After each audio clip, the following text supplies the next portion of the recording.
everyone. I welcome you all to the sixth episode of the Sync series brought to you by Synergy, the annual technical symposium of mechanical engineering. Today, we will be syncing with Pratik Jawahar, an alumnus of NIT Trichy. He is currently working as graduate student researcher at CERN, working on deep learning algorithms for new physics searches. He has a master's degree in robotics engineering from Worcester Polytechnic Institute and has diverse experience in various fields like mechanical engineering, robotics, and physics. He's also a two-time winner of the prestigious DIANA-HEP Fellowship Award and a Charpak Scholar. Also, he's a competent tennis player. So I'm sure this sync session will be quite inspiring as well as informative for all the students, especially people who are keen in diversifying their profile and working in hybrid teams. Without further ado, I welcome you to this session. Hi, Na. How are you? Hi. Thanks a lot for having me. Glad that you guys are doing this, and really nice intro, by the way. I think you should write my LinkedIn bio because mine looks like I wrote it in sixth standard. So, yeah. Cool. Thanks for that. Yeah. Uh, so, can you describe your experience in Switzerland? Like, how was it, and how is it so different from India? Right.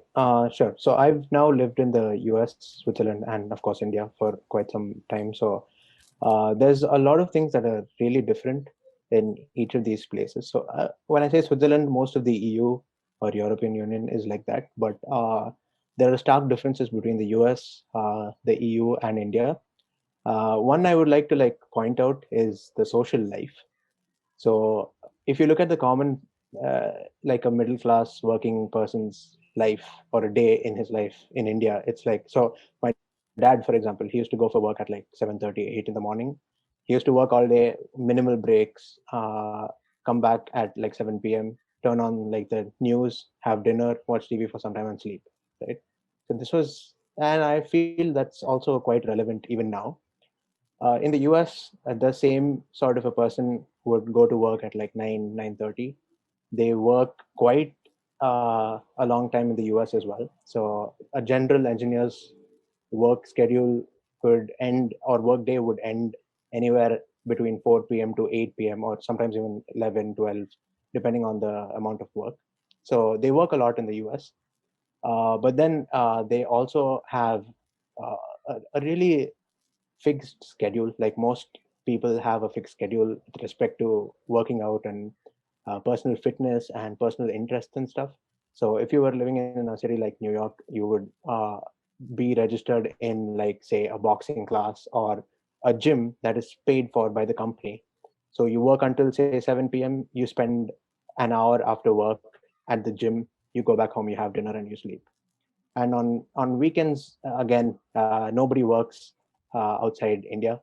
I feel like India is the only place that works on like even Saturdays sometimes.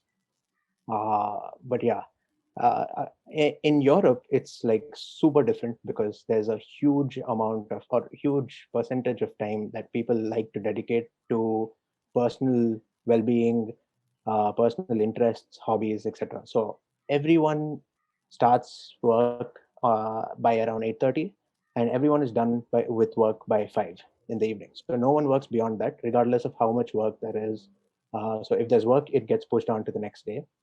Again, there are some exceptions. This is not, when I say everyone, it's the majority. So beyond 5 p.m., like, you will see minimal activity outside, in terms of like employed people going about their work, but you will see hundreds of people jogging or horse riding or riding their cycles, going to a trek because the mountains are like really close by. In fact, I live right next to the mountains right now, and so there's a lot of emphasis towards like personal interests and hobbies. So even grocery stores close at 6 p.m. in Europe. So beyond 6 p.m., you couldn't even buy, say, milk or eggs or bread or anything. So that's sort of weird, coming from both an Indian or American perspective, because I think even in India, grocery stores are open for a really long time. In the US, most stores are 24/7, open 24/7. So yeah, Europe has spends a lot of time on physical well-being. So yeah. So it looks like Europe suits you, and we were able to see some shots of you trekking and like exploring the place. Yeah. Yeah. Oh, I love hiking. So I go on a lot of hikes. Every weekend I'm on a hike. In fact, I was on a hike yesterday as well. I also play tennis, but I didn't get my racket, so maybe not this time. But usually, also, so there's another thing which is more relevant to students. I feel is that both in Europe and America, you'll find tons of open playgrounds and parks and even tennis courts, basketball courts that are open, so they're free to all. You don't pay anything to be there. It's basically first come first serve. Whoever comes first plays for an hour, 2 hours. So sports like tennis in India are extremely expensive. So to even play an hour at like a properly maintained court, you have to pay quite a bit. But it's weird that Europe, you'll find tennis courts at every street corner, literally, and they're all open. So that's something that's useful for students, I feel. Yeah. Yeah. So like, we went through your website and we saw some recipes for deviled potatoes and some other dishes which were little hard to pronounce. So is this something that you started doing in this lockdown, or do you actually have a passion for cooking?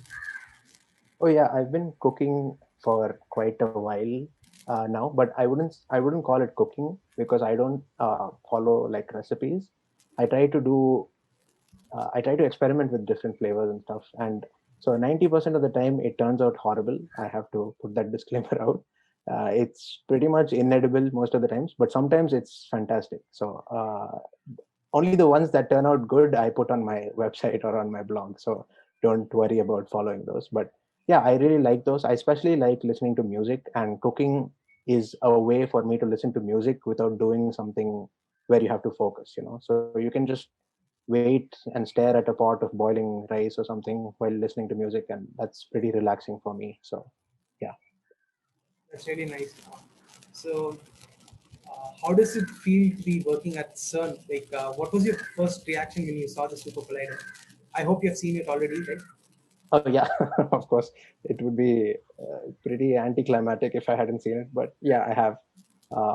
And yeah, I think CERN is like an amazing place to be at, especially because it's a collaboration between so many countries, and you won't find this. I don't think you'd find this anywhere else in the world, because in any average team at CERN, you'd find at least 10 different people from 10 different nationalities. So most of them are European, given, but there are a lot of people from the Middle East, from Asian countries. There are a lot of Indians. There are people from Singapore, Thailand, and so on as well. So that's one of the best things about working at CERN, because you get to meet so many people from different cultures. And like I said, so beyond 5 p.m. no one's working, especially at CERN. If you're a student, you don't work on Fridays, so you only work Monday to Thursday, and then Fridays are time off, basically. So you get to meet a lot of people. You get to host like potlucks or like host parties. Of course not now because the COVID pandemic is going on, but yeah, that's something that's super amazing. Technically, again, CERN is just such a massive establishment in terms of size, physical size. So the technologies that are in place have to be top notch to maintain such a facility at and such equipments at such high precision. So yeah, so I mean, the Large Hadron Collider itself is not that great to look at because it's just 27 kilometers of a metal tube. Uh, it's fascinating when you go underground and see the thing underground, and see the tunnel and see the size of it, because a lot of people think it would be like a tube that's maybe that you can measure with that's the size of your hand span, but it's not. It's a huge tube, and the diameter of the tube is also 27 kilometers, so it's huge basically. And yeah, it's amazing. So when you try to learn even a little about the technologies that are involved, it's incredible. It's a huge amount of engineering and science that has gone into it, and yeah, it's exciting to be at. So It's like they don't run tests every month, right? There's a specific period of time for preparing the collider, then they run the test every once in a while, right? So, have you ever witnessed that test? yeah, so when I was at CERN in 2018, the run 2 was going on, so they were actually collecting data for run 2. Right now, the collider is shut down for the upgrade that's going on. So the accelerator is being upgraded to almost twice the energy of collisions as before. So this is probably the highest energy collisions that man would have achieved. I mean, when run 3 begins. But yeah, when I was there during run 2, it was pretty cool. So uh, again, it's the scale of things that like totally blows your mind. So it's 1 billion collisions taking place per second on average, data coming in. So there's around 200.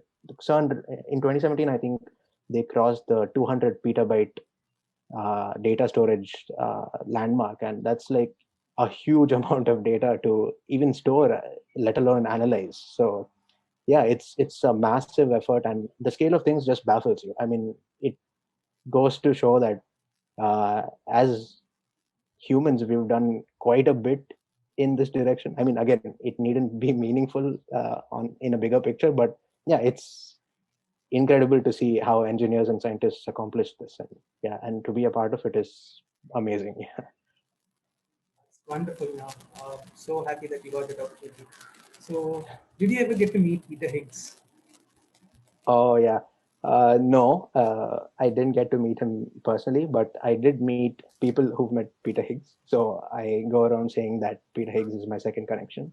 But no, but again, at CERN, they don't emphasize on like a hierarchy, so to say. So you'll find the world's best scientists just chilling in the cafeteria in shorts, when it's summer, of course. And you could just approach them and be like, "Hey, can I join you for coffee if you don't mind?" And you could sit and have a conversation for 30 minutes with some of the best scientists in the world, and without even knowing that name sometimes. So there was a time when I spoke to someone while waiting in a queue for the bank, and we just got discussing about physics and stuff, and I didn't really know who he was. Only later, a friend of mine who had seen me talking with this person told me that he's the director general of CERN, of the CMS experiment, and so on. So he was a really huge personality who I didn't even know about, and who was just chatting with me casually. So that's something I don't think you can experience anywhere else in the world. So yeah, it's pretty cool. That's nice. So, like you started with mechanical engineering in your undergraduate, then you moved on to robotics. Now you're currently applying your knowledge in the field of physics. So, like, is there a particular goal that you're trying to achieve through diversifying in these varied fields? Right. Okay. So I feel like this is a very broad question, and this also applies to a lot of people because uh, in the Indian education system, we generally pick undergrad courses because of our ranks and not because we have like a very strong liking towards the subject. A lot of people don't even know what engineering is when they pick engineering. So the case was the same with me. So I was really interested in physics from the start. Like I'd say early middle school, like fifth standard, sixth standard, and so on. So I was really interested in physics, but I didn't know what it was. Like I just liked it. I just liked the ideas or the questions that they were trying to answer about the universe and how things work around us and stuff like that. So I had this interest for physics, which sort of became, uh, or rather, I was told that I should take mechanical engineering if I like physics. That was true to a small extent, but it's not true, because if you like physics, you should take physics. I don't see why you should take mechanical engineering. But again, in India, we don't pay too much attention to natural sciences, so not many people are interested in taking a BSc degree, even though they have a clear interest in a particular subject. So, but okay, given that you've entered engineering, again, I didn't really like mechanical engineering or the subjects that I was studying in NIT, which is really focused on, I'd say, design, thermal, and fluid mechanics, and so on. So these are like the three broad areas of research that are available at NIT Trichy, and I didn't really like any of those. So during my first year, I think I started to explore different fields, which I could like pursue in the long run, because I knew that thermal or fluid wasn't going to be a long term interest, and I was just doing them as courses to get a degree. So that is when I found interest in control systems, which is slightly like relevant to mechanical engineering, but not that prevalent in NIT Trichy. So a lot of mechanical engineering courses in the US have this course called dynamics and control, which we don't have in NIT Trichy. So in our college, control systems are more a part of the EEE department and not mechanical. So dynamics, kinematics, and control systems sort of interested me because it was something different from what was available at NIT Trichy, but it was also not too different from mechanical engineering. So I first started exploring fields which aren't like so like polar opposites to mechanical engineering that my degree becomes useless. So control systems was a good segue into a different field, and I also found interest in it. I also took up an internship at IIT Bombay with a really cool prof. He taught me a lot with respect to controls and also with respect to research in general. Uh, so that move to control systems sort of made it a sensible thing to take up robotics, because robotics is essentially a combination of mechanical, electrical, and computer science, to put it in simple terms. So if you were to work in control systems, you're working at the union of, say, mechanical and electrical. So you're sort of in between there. And actually, I was speaking to Chendu Ranna. I think most of you know Chendu Ranna. Amazing senior. He's guided me a lot personally. Uh, so I was speaking to him. So he also did something that was quite relevant to robotics. His master's was in mechanical engineering, but he was also working a lot with robotics related stuff, especially controls and kinematics and stuff. So I spoke to him and I told him that so my university WPI that I'm going through for my masters, again, that doesn't seem to have too many interesting areas of research. So am I making the wrong decision by taking this? And this was my question to him. And because at WPI, most of the projects that are research oriented are very machine learning based. So that's become like the trend now, and everyone wants to do everything AI related. So even biomedical fields are becoming heavily AI dominated.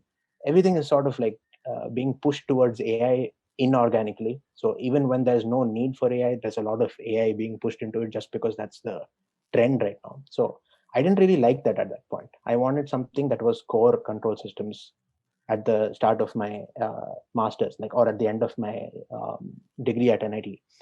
I did take like a course on neural networks and stuff, and my thesis was actually 50% machine learning and computer vision. But those were the areas of machine learning that I was interested in.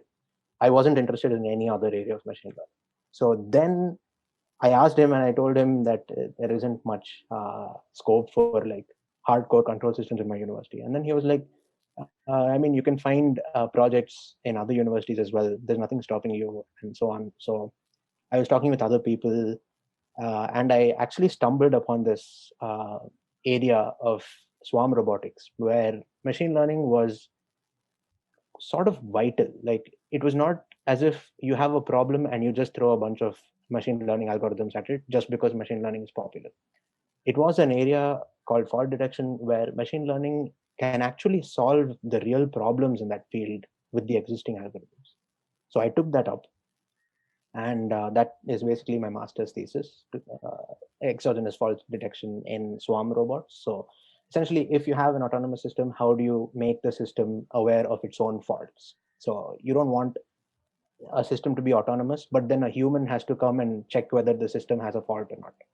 So you want the system to be able to understand whether it has become faulty due to some external reasons or so on. So that was a really cool project that I pursued, and that sort of generated that interest in machine learning or deep learning, so to speak, because at this point I was using deep learning not because it was trending, but because it was needed. And that was when I went into deep learning, and that transition. So I'm doing a very similar thing as my One thesis second. at CERN right now. What I'm doing at CERN right now is really quite relevant to my master's thesis, which is in robotics. It seems totally different, but what I'm doing is uh, there's a lot of transfer learning going on here. So transfer learning is essentially when there's one algorithm, but you are able to apply them to really diverse fields and get really different results from that. So uh, yeah, so that's how I ended up working on this project at CERN. And yeah, so there wasn't really a motive behind, like, it wasn't planned. So I didn't plan to do mechanical engineering, then robotics, and then physics in any order. It just happened while I was exploring different interests. There was one thing that was propagated throughout was my so I'd made a decision quite early about staying in research because at every stage the impression that I was given about the industry and jobs in engineering, to be specific, didn't really interest me. And the more I spoke to people who were working on like industry related projects, the more I was like repulsed by that sort of. So because on a very base level, I'm the kind of person who likes thinking about solutions to problems, but then when I find a solution, I'm not interested anymore in implementing it. So whereas in industry the emphasis on is on the implementation, how to implement it, how to make an existing implementation better, or how to find like alternate implementations and so on. But research is more like, okay, you have this open problem which hasn't been solved yet, there is no solution to this yet, okay, now figure out a solution to this. So that was something that interested me and told me that, okay, maybe research is the thing for me. So with that in mind, I wanted to stay in research, and whatever I did was such that I can prolong my stay in research. And right now, again, I'm applying for PhDs. So my next step will be even more focused towards research. So the end goal is probably to become a research scientist or like a postdoc, and then a research scientist, and maybe even a professor, or whatever helps me stay in research. So yeah, that's the end goal that was fixed. But everything in between, or anything that's going on in the minuscule details of stuff, was not planned at all.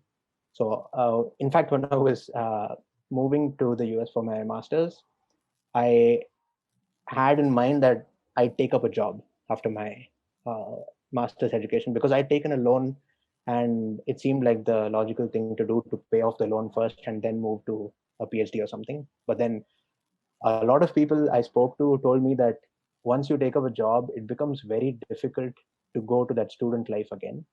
So once you're living with, like, say, $5,000 a month, it becomes really difficult for you to go back to living with like $700 a month. So a lot of people who were interested in doing PhDs, who took up a job thinking that they'd move to a PhD after 2 years, weren't able to make that transition. So they told me not to do that.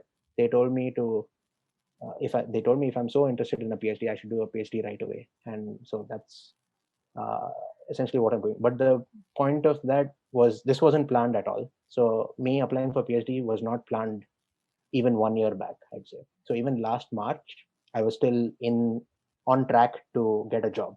So I had received an acceptance for an internship with Bosch R&D, even though that was R&D, but that was still an industrial project. So again, there was no creative freedom to me as an intern to take the project in my direction. Instead, I was told that this is the project, we know the solution, we want you to come in and implement it. But then COVID happened and I couldn't take it. So, which is why I started working remotely with CERN. And I'm glad that, so COVID, I'm one of the persons who COVID helped sort of to make the right decision for my career. So again, it was not planned at all, and it's okay to not have a plan, because a lot of people are really intimidated by the fact that they don't know what to do in the next 6 months. Like, say you're graduating in a year or 6 months, and you still haven't figured out what to do. It's not that bad to be in that situation. In fact, most of us are in that situation, and things do fall into place. It's just a matter of time. So yeah.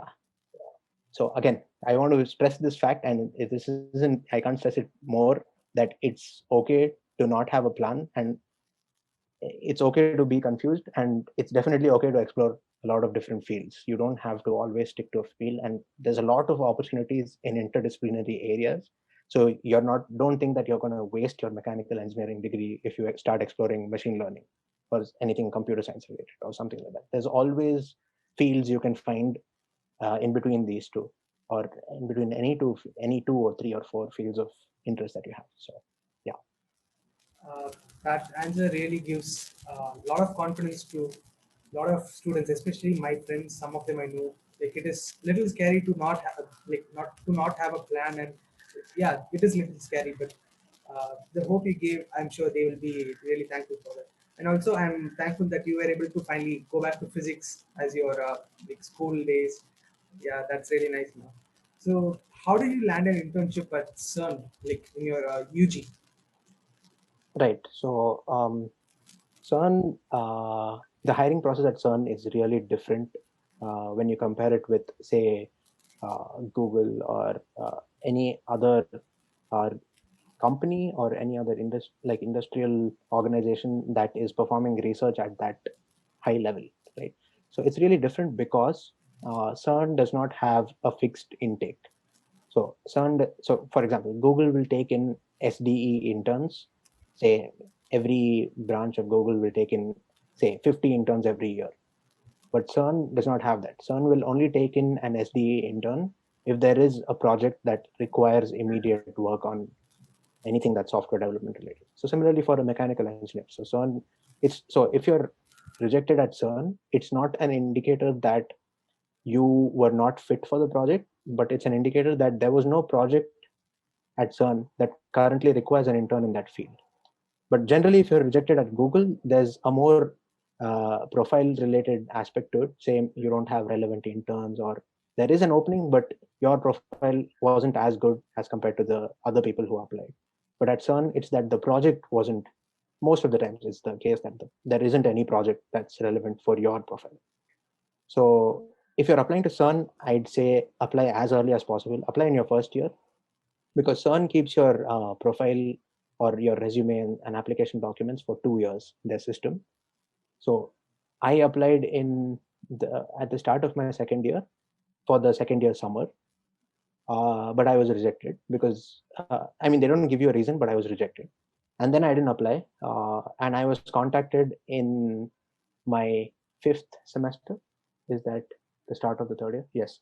So I was contacted by CERN, like a person who was working at CERN, saying that they found my resume in the application portal and they were interested, and they felt that there is a project that is relevant to what I was working on.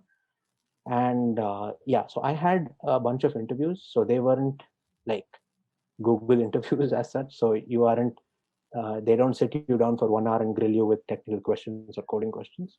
Instead, the process was more like they send you a paper, a research paper, and they give you like 1 month to read it because the papers are usually quite dense and they're quite physics related.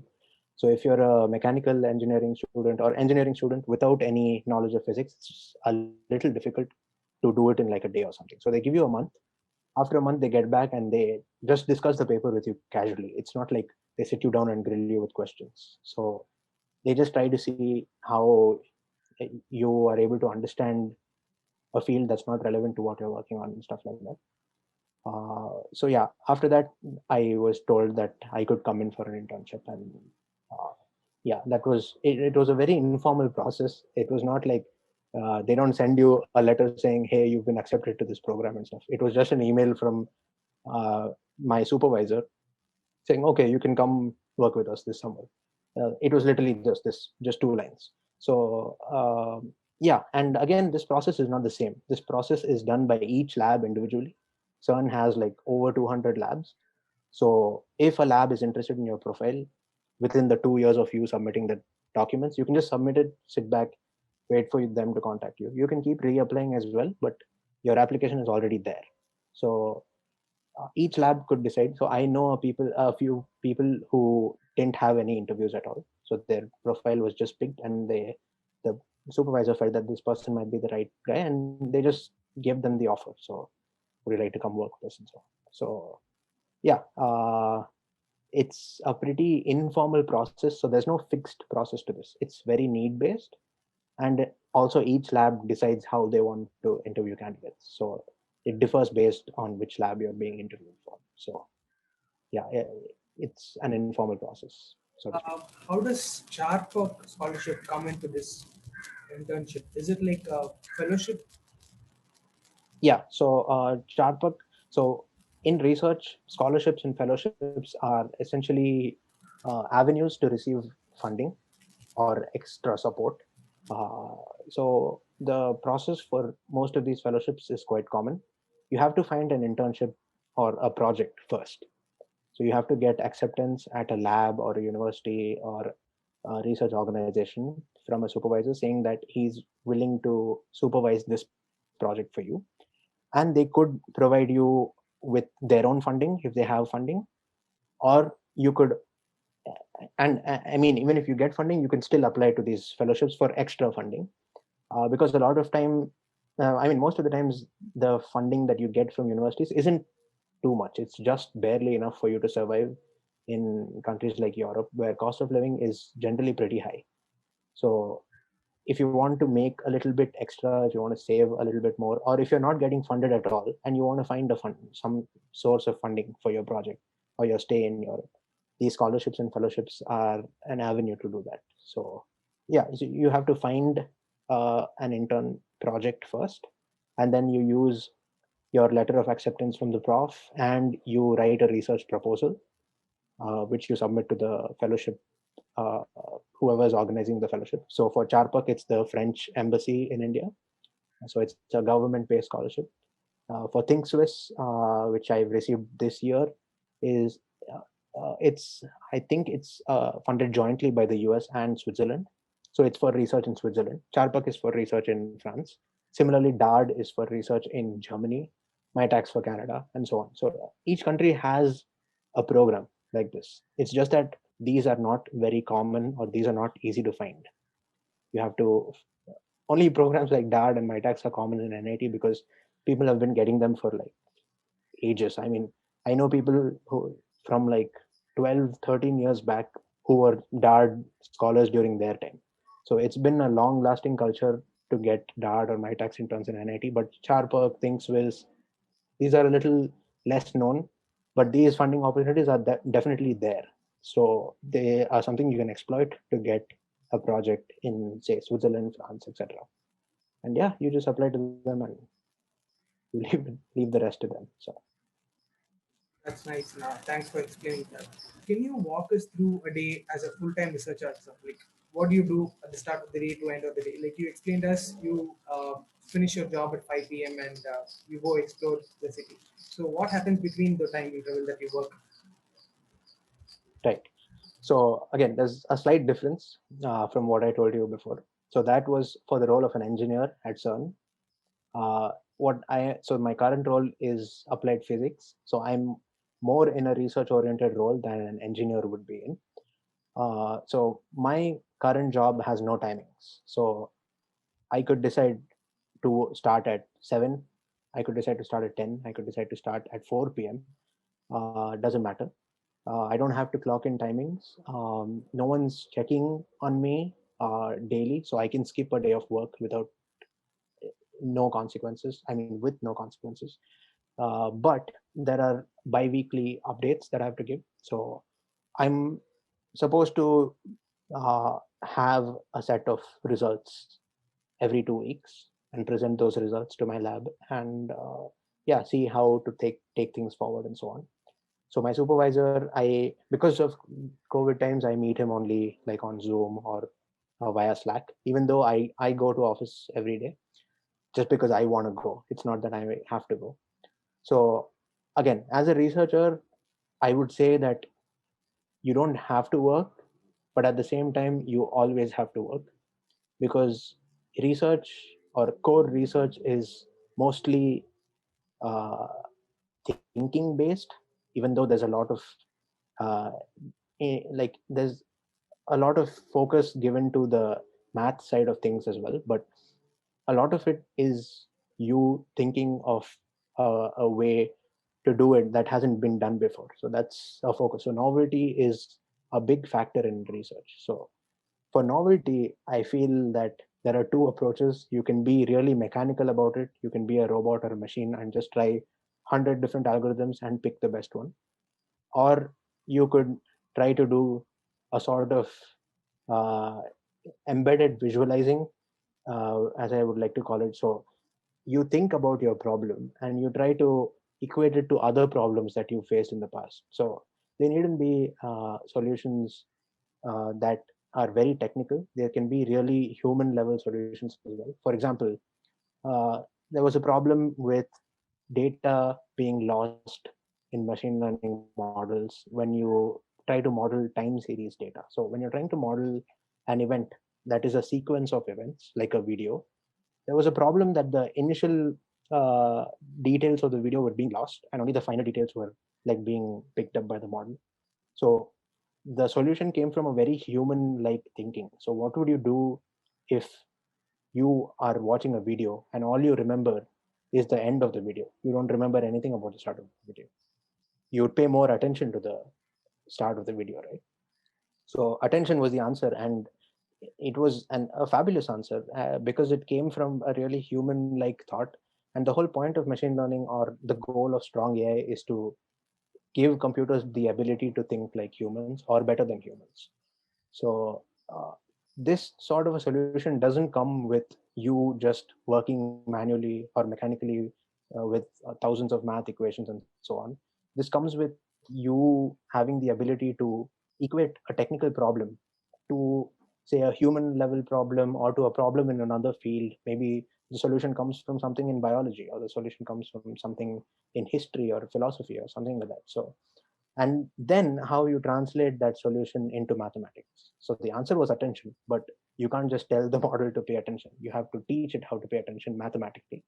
So how you devise the concept of attention mathematically, that's the major difficult the difficulty in this process. So a lot of it involves thinking. So a lot of it does involve a lot of creativity. So yeah, most because my job involves thinking majorly. I need to be thinking at all times. I can't say that I will think from 9 to 5, and if I don't get a solution from 9 to 5, I will not think beyond that. So, because I mean, you could get an idea or a spark when you're taking a dump in the toilet or something.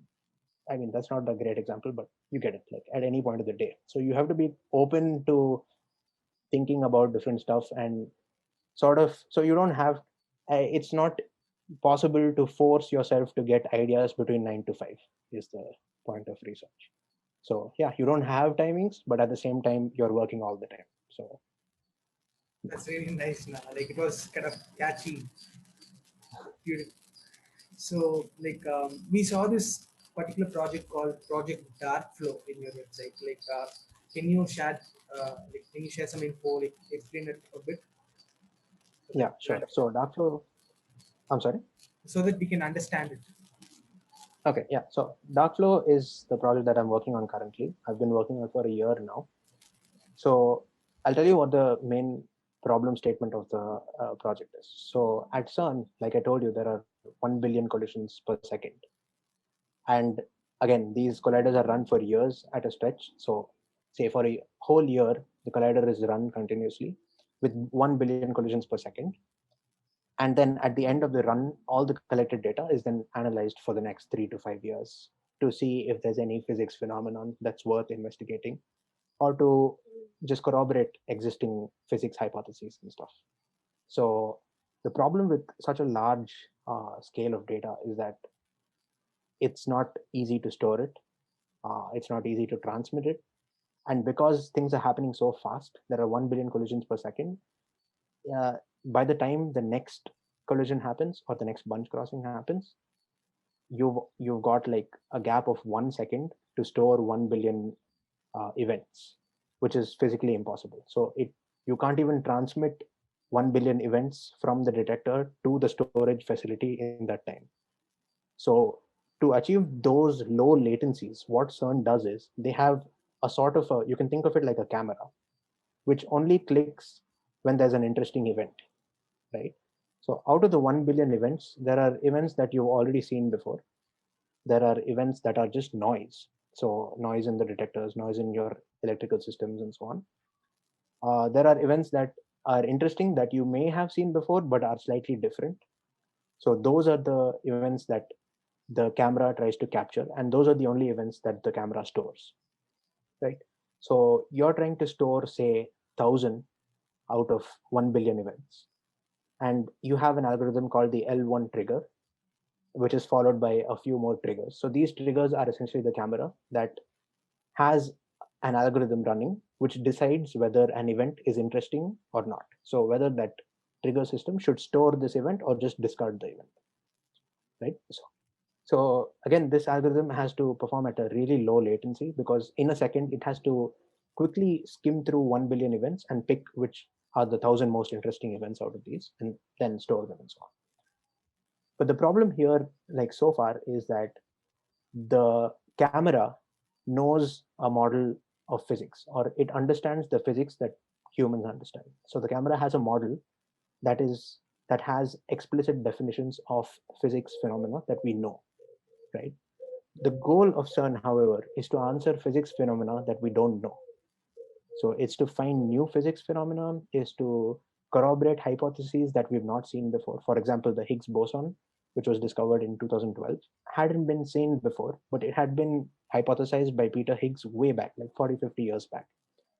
But it was just a mathematical hypothesis. It hadn't ever been observed.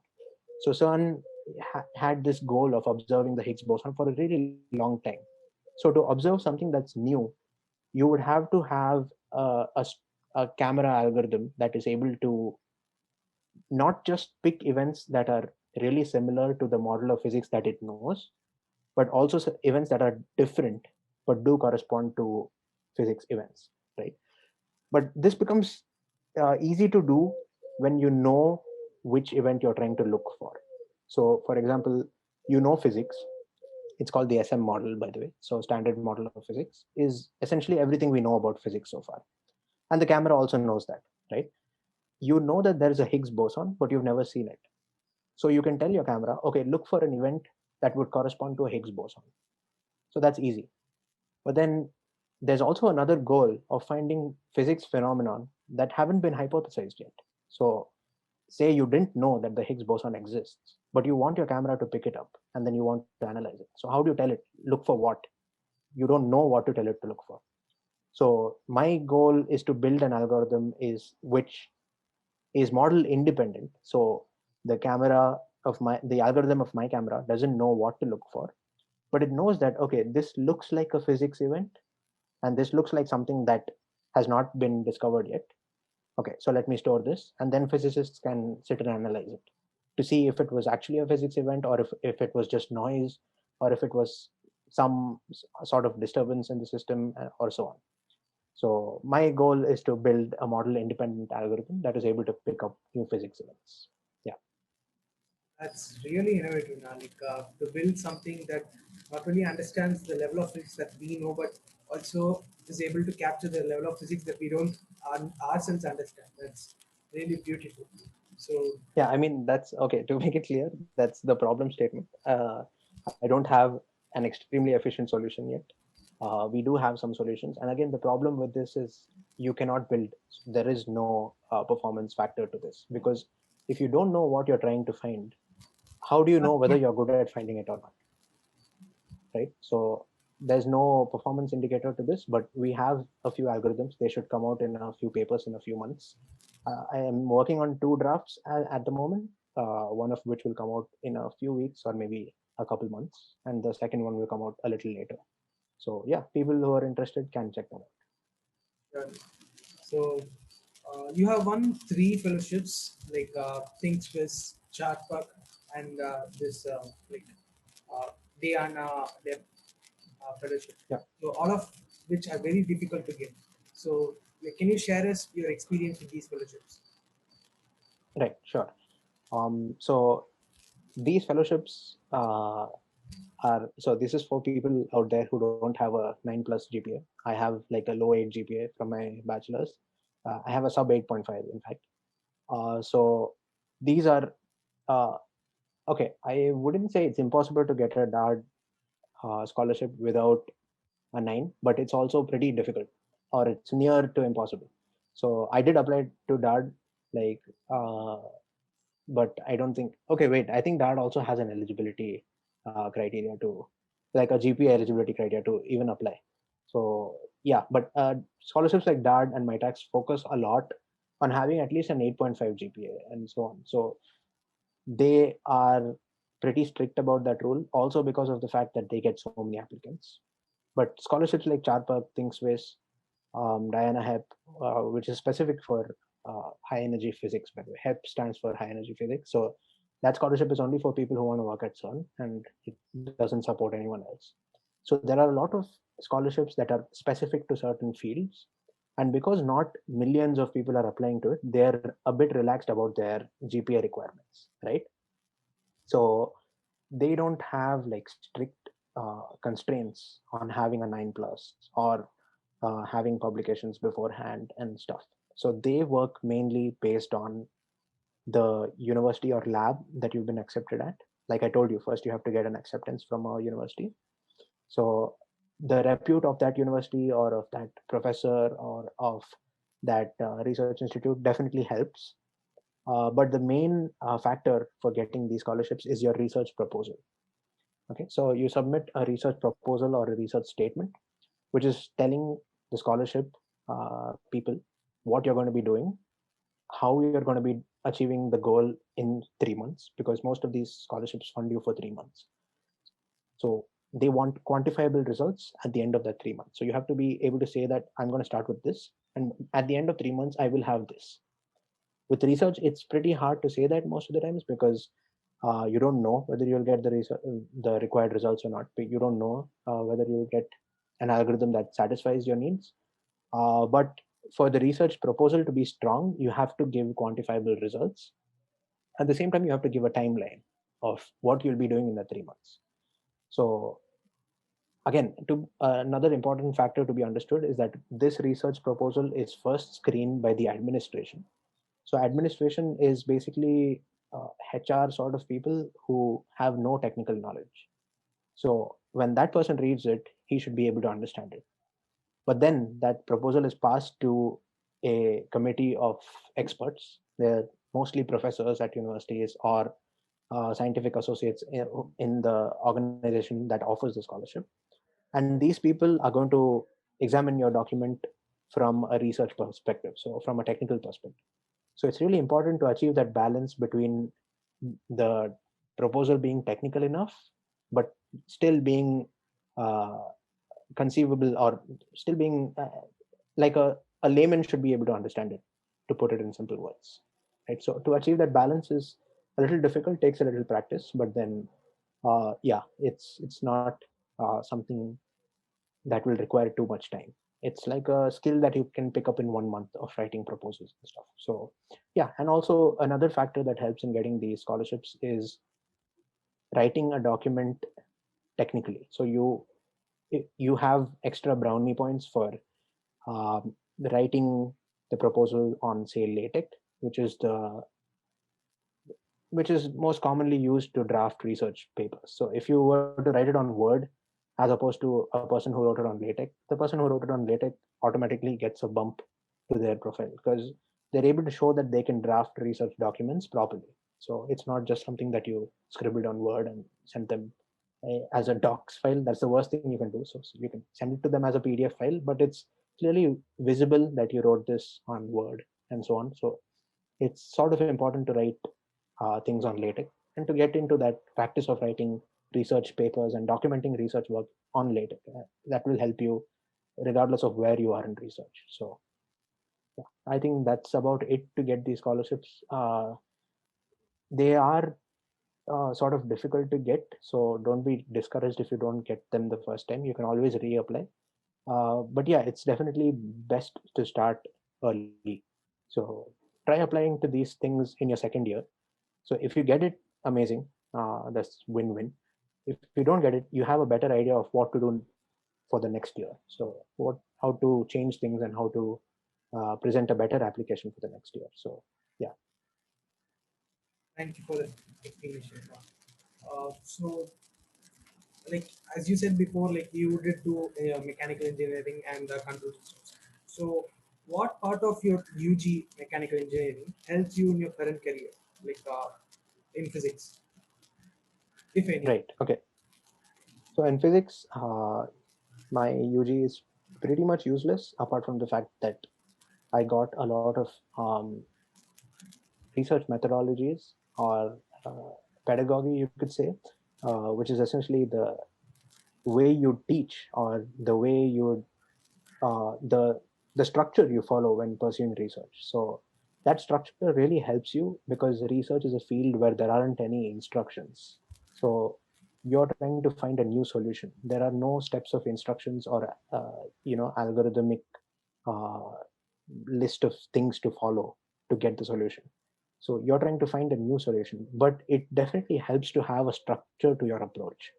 So that structure I learned at NIT in a loose sense, because NIT is not too focused on research, at least MEC department, in the area that I'm talking about, in control systems. So there are a lot of amazing profs, like Suresh sir does some good work in like fluids and thermal heat exchange and so on. There are a lot of other people who are into research as well, but not in control systems. But Paneerselvam sir, I don't know if he's still there. Is Is there? he? Okay. He helped me a lot. So I've been speaking with Paneerselvam sir right from my first year, with respect to guidance on new research projects or taking up things in control systems and so on. So he is also interested in like dynamics, kinematics, and control. And he also has the instrumentation control lab, which has a lot of things that you can make use of if you're interested in controls, which are not part of the lab curriculum as such. So he has like PID controllers for heater blowers and stuff, which are just essentially toys for him to play with. But if you go approach him and say that, sir, I'd like to learn more through experimentation, he'll let you use those devices and you could actually learn, get some hands-on experience from that. So he helped me a lot in forming that sort of a basic structure to your work. Like, how do you approach things? How do you document your results so that at the end you don't have like 1,000 results and then now you don't know which model worked the best or which approach worked the best and so on. So all these things seem trivial, but they help a lot, and they're a very big important uh, a very big factor, or a very important factor when it comes to applying to PhDs. So your professor will look for these qualities. It's not just your GPA. It's not, of course, GPA is extremely important when it comes to applying to universities. I can't stress that more. I should have focused way more on my GPA. I didn't. That's one of my regrets. But yeah, but that's not the only thing. They also look at your research discipline. So how structured is your approach? Because that structure sort of guarantees results. Like, maybe not in 3 months, maybe in 6 months, maybe in 1 year. But if you don't have structure at all, there's no way of saying whether you'll get results at all. So that structure is important, and I learned that from NIT. Uh, but my MEC degree definitely helps me when it comes to robotics, which is also something I'm pursuing parallelly. It has nothing to do with physics, but I haven't like given up on that yet. And there, of course, like dynamics, kinematics, control, like manipulator dynamics, and so on. All these things that we learn at NIT really help me a lot, and these are things that I used on the daily. So at NIT, even I had the feeling that I'm never going to use anything that I'm learning in these courses, but that's not true. I'm not saying NIT courses are the best, but yeah, they aren't completely useless, so to speak. That's nice now. So, like, thinking back to NIT, what part of NIT do you really miss, or like, what live it back? Right. So I definitely, like, without doubt, I'd say the boys' hostel, because that sort of a life I don't think you'll get anywhere once you leave university, unless you're going to another university. I mean, but in the US, if you're coming to the US for a master's, or if you're going to Europe for a master's, there isn't that concept of uh, sharing your entire life with other humans, right? There's a really high focus on like privacy and things like that. So don't expect people to randomly show up at your door and scream shit at you. And that's sort of uh, I'd call it combined living, because you're not, I don't think you can be alone at NIT at any point of time in your 4 years. There's always people around you. I mean, you can choose to be alone, but why would you? So that's something you will never get, and that's something that I didn't expect I'd miss, because when I was at college, that wasn't like one of the things I was crazy about. That was sometimes an annoyance as well, to have people around you constantly. It's like, give me some time, dude. Like, I want to think, but that doesn't happen. So uh, and you end up missing that later. So, and I don't think you're going to get that even in a job. Even if you're living with NIT batchmates during your job, it's going to be like two, three people at most. It's not going to be 80 people in your hostel who you randomly like look at in the corridor, say random bullshit, and then walk past, or start playing cricket for no reason, or start playing football in the corridor for no reason. Things like that. The nights we spent in the I think there wasn't a single night I didn't spend on Garnet Terrace. Especially last year, it was absolutely amazing.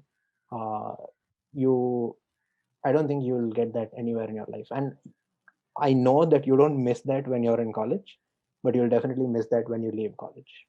So, yeah. Yeah, we are actually not in college right now, so we are actually Oh feeling. yeah, Yeah, we are feeling that nostalgia factor or getting I feel really bad for you guys because like most of you are in your like third or fourth third year, years, and I don't think college is opening anytime soon, right? Like probably next not semester, this semester. Okay, probably probably next one semester. semester.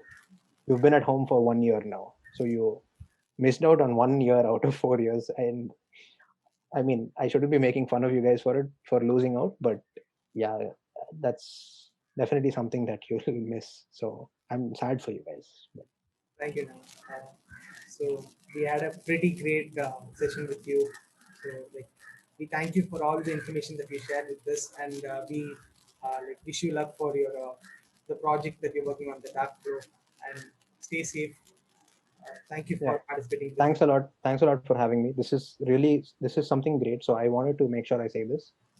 I mentioned to one of my friends at CERN that I will be like taking part in this like conversation between students at my undergrad university, and they were like they found that to be something really strange and unique and really good at the same time, because they have these really formal talks, right? They have talks that are sort of like TEDx talks where it's not a formal interaction with a senior or someone who has a different experience. It's like just them talking. It's not a two-way street. It's uh, something that you don't get too much out of. You can only get like technical info from that, but not like general info about how things are, how others feel.